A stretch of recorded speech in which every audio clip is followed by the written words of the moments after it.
Salut à tous les amoureux des animaux, ici Greg de la Villa Domestica. Aujourd'hui je vous embarque dans un voyage en petit train en plein cœur de la réserve de Beaumarchais, autrement appelé le Safari Train, qui est un parc animalier qui est situé en plein cœur de la Touraine. J'ai eu la chance d'y passer une journée complète avec Cyril, le responsable communication du parc, qui m'a montré un petit peu les installations, les animaux, et qui m'a même fait monter dans un petit train, ouais, le même genre que tu prenais gamin pour aller visiter les centres-villes en plein été. Et croyez-moi que cette balade-là, elle avait des arrêts un petit peu particuliers. La réserve de Beaumarchais, c'est avant tout une structure familiale qui est gérée par une petite équipe avec passion, et ils vont présenter plein de différentes espèces allant des émeus aux autruches, aux wallabies, aux sangliers, bref il y a plein de choses à voir. Vous découvrirez ça lors de cette vidéo. Au-delà d'être un simple parc, la réserve de Beaumarchais c'est aussi un restaurant où ils vont présenter différentes viandes qui sont produites localement, donc Cyril va vous l'expliquer tout au long de la vidéo. C'est une démarche complètement éthique, 100% locale et 100% terroir, donc franchement c'est quelque chose qu'on voit assez rarement de nos jours. Assez parlé, je vous emmène en plein cœur de la réserve de Beaumarchais à bord d'un petit train. À tout de suite. Tchou.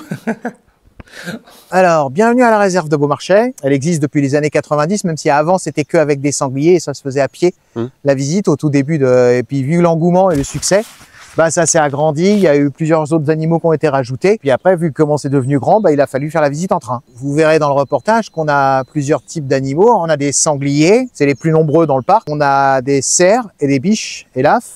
On a des daims, des mouflons de Corse et des ratites, cousins de l'autruche, le nandou d'Amérique du Sud, l'émeu d'Australie et bien évidemment l'autruche d'Afrique et des bisons d'Amérique qui sont en face des autruches. Alors le château, lui, il est typique de la mode du 19e siècle. Tous les papiers, tous les écrits, les rares écrits qu'on a convergent vers le fait que ce soit celui qui a fait construire le château 10 ans après Waterloo est un aventurier britannique, citoyen nord-irlandais. Connaissant l'époque, c'est peut-être un vainqueur de Waterloo, 10 ans après. En 1825, on est en pleine restauration encore. Donc on est sous les royalistes. Et qu'est-ce qui a fait du coup que ce château, donc au départ une propriété nobiliaire, soit devenu aujourd'hui le parc du Safari Train? Le temps, des familles riches qui perdent leur fortune et qui ne peuvent plus, qui doivent vendre le château parce qu'ils ne peuvent plus l'entretenir. Ce château était un asile psychiatrique pour enfants des années 50 à 70. Ici, ça fait dans les 54 hectares en tout. Pour moi, l'utilisation de l'élevage pour en faire de la viande et la vendre, c'est secondaire dans l'importance du parc. L'importance ici, c'est de montrer les animaux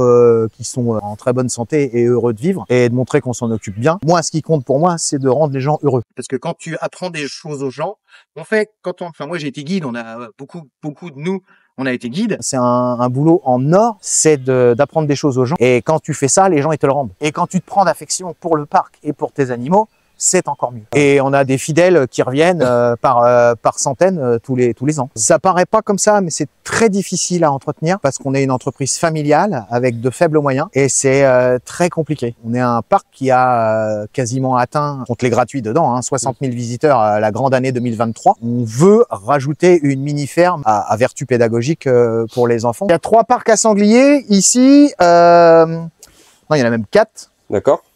Donc 3 qui sont utilisés. Le parc 4, c'est la reproduction. Il y a un mâle reproducteur qui s'appelle Lancelot et le reste, ce sont des femelles. Puisque la mascotte ici en chef, c'est la mascotte en chef même du parc, c'est Riette, elle a 27 ans cette semaine. Ce qui est beaucoup pour un sanglier. C'est l'âge d'un chat, c'est-à-dire qu'elle a environ 130 ans.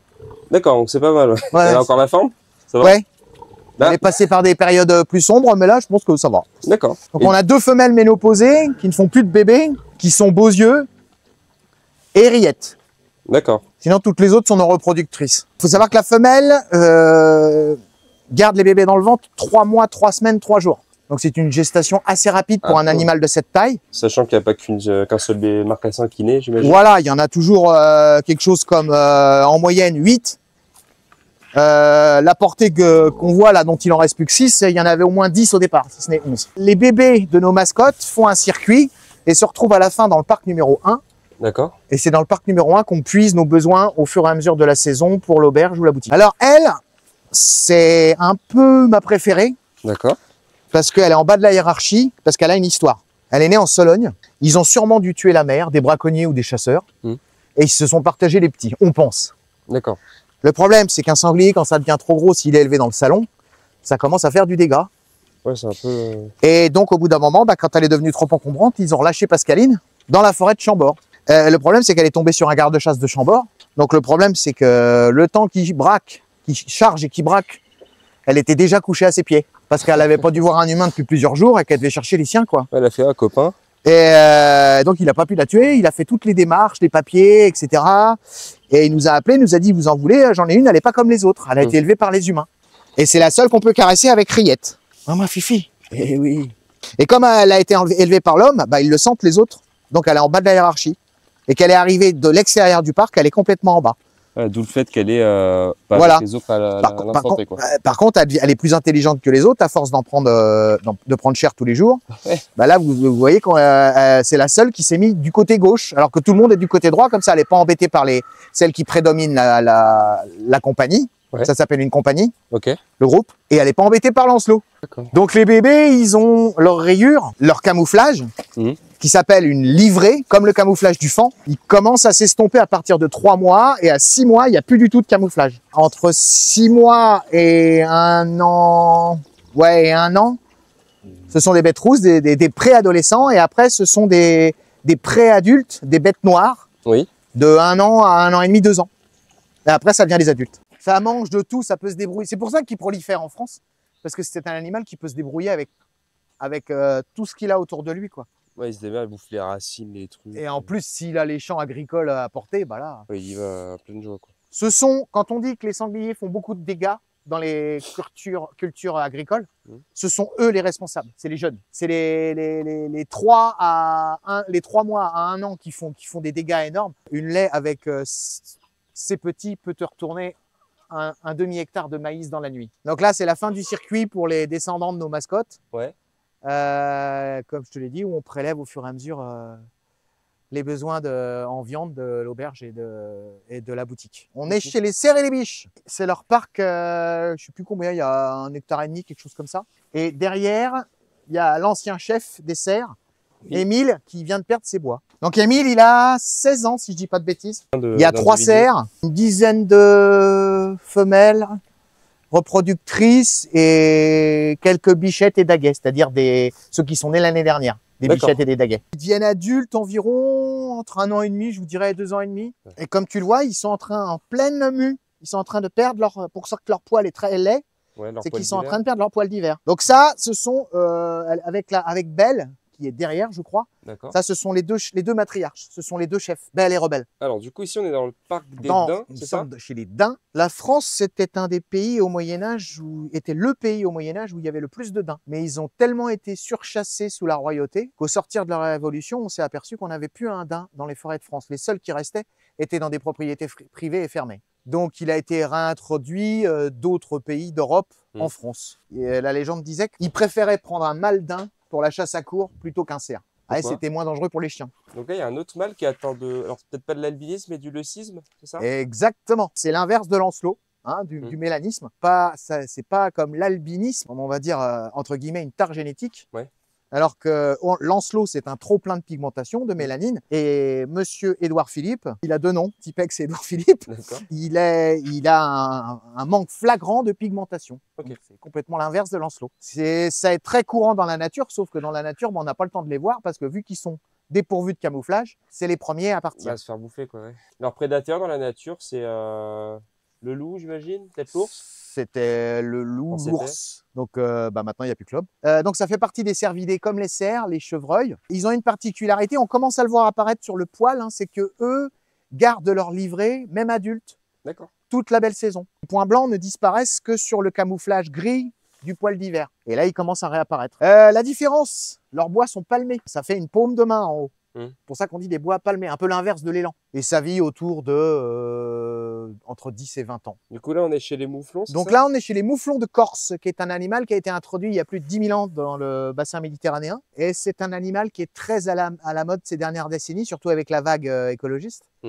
Puisque ce sont de véritables débroussailleuses. D'accord, donc pour les copâturages, tout ça Pour les copâturages, et notamment surtout la SNCF qui utilise à grande échelle les mouflons pour nettoyer autour des voies. C'est un ovin, c'est un cousin du mouton, mais il a plus de points communs avec le caprin, avec la chèvre. Ça a une bouche et une langue, ça vous mange n'importe quoi. Il n'y a qu'un truc qu'ils n'aiment pas, comme les moutons, c'est les orties. Ils laissent que les orties. Et on reconnaît le mâle parce qu'il a comme une selle blanche sur les flancs, et bien évidemment, il a des cornes. Par contre, ça fait des sauts de fou. Ça n'a pas des pattes de mouton. C'est un animal de montagne des Pyrénées. On doit les capturer 2 fois par an, 1 an minimum, 1 fois par an minimum, pardon. pour leur couper les ongles. Non, c'est eux, ça pousse vraiment trop vite. Parce que c'est une espèce qui a l'habitude d'user ses ongles longs sur les rochers des hauteurs de Méditerranée, Oui, ça, quotidiennement. sur l'herbe, un peu moins. Et sur l'herbe, là, bah, bien évidemment, Ouais. là, ça pousse n'importe comment. Et si tu laisses faire, ça fait une forme de babouche devant, ça remonte comme ça. Et là, c'est des problèmes à terme, c'est des problèmes articulaires aux pattes et au dos. Et après, on les relâche un à un, après leur avoir coupé les ongles, et on en profite pour faire le vermifuge et les vacciner. Ouais, eux, c'est les beaucoup plus, plus c'est les craintif, plus ouais. trouillards. Ah, ouais, ouais. Ok. Donc ça, c'est les émeux du coup. Ouais, et ça, c'est les femelles. Le bruit qu'elles font, là, le bruit rauque, là, Voilà. le bruit de Oh. tambour rauque, là, Ok. ça, c'est les femelles. Les émeux d'Australie ont une particularité, c'est qu'ils ont des plumes bifides. C'est-à-dire que tu as une racine pour 2 plumes. Voilà, et plus tu vas vers l'arrière, plus c'est filamentaire, ça fait très préhistorique. Hein, d'ailleurs, bien évidemment, comme tous les oiseaux, eux encore plus, ils descendent des animaux préhistoriques. Ouais, bon, on voit bien au niveau de leur patoune. Ouais, et de leurs yeux aussi, de leur regard. Ouais. Que ces 2 variétés ne sont pas du tout agressives. À la rigueur, elles vont protéger les œufs ou les petits si tu t'en approches de trop. Je sais pas si tu as vu, lui, il a chargé là. Ouais. Il a chargé les émeux. Et regarde. Ça, c'est qu'on est en pleine période de reproduction qui est en train de commencer. D'accord, du coup, il commence à avoir les montées d'hormones. Ouais, et les nids vont pas tarder à se faire. Et la particularité des 2 qui sont regroupés ici, que c'est le mâle qui couve les œufs et accompagne les petits les premiers mois. Et les ratites, nandous, émeux, casoars, autruches, il y en a d'autres, mais feulent comme les chats. Ils crachent virtuellement Ok. pour s'intimider. Les émeux, tu disais, on les retrouve en Australie, c'est ça? Oui, en Australie. Il y a vraiment tout là-bas en Australie. C'est vraiment endémique à l'Australie. Les nandous sont en Amérique du Sud. Là, tu as 2 exemplaires. Hein. Tu as une femelle qui est plus petite, fine et grise. Les mâles sont plus grands, plus étoffés de cou et de tête. Et la base du cou est noire. Alors que chez les émeux, pour différencier le mâle de la femelle, il faut écouter les bruits. Hein. Mais tu peux voir que les 2 sont tridactyles. Et la griffe la plus dangereuse est la griffe centrale. Chez le casoar, c'est encore plus important puisqu'elle fait 12 cm. C'est pour ça que c'est un tueur d'homme. C'est des poules.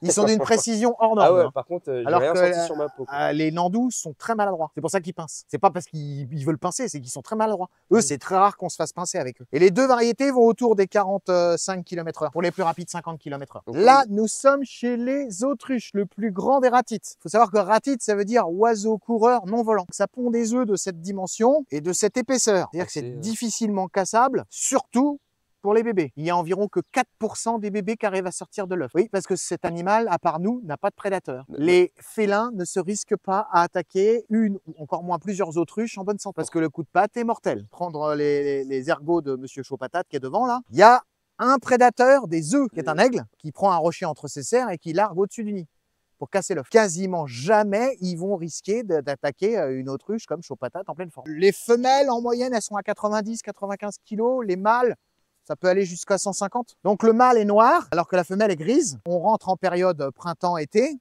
en période de reproduction. Donc le bec et tibia, ça ce sont les vaisseaux sanguins qui se gorgent de sang. Il est en période de reproduction. Ah ouais, donc attends, avec le sang qui remonte, ça colore sa peau différemment. Exactement, ça colore le bec et les tibias différemment. Tellement qu'il il en peut plus, quoi.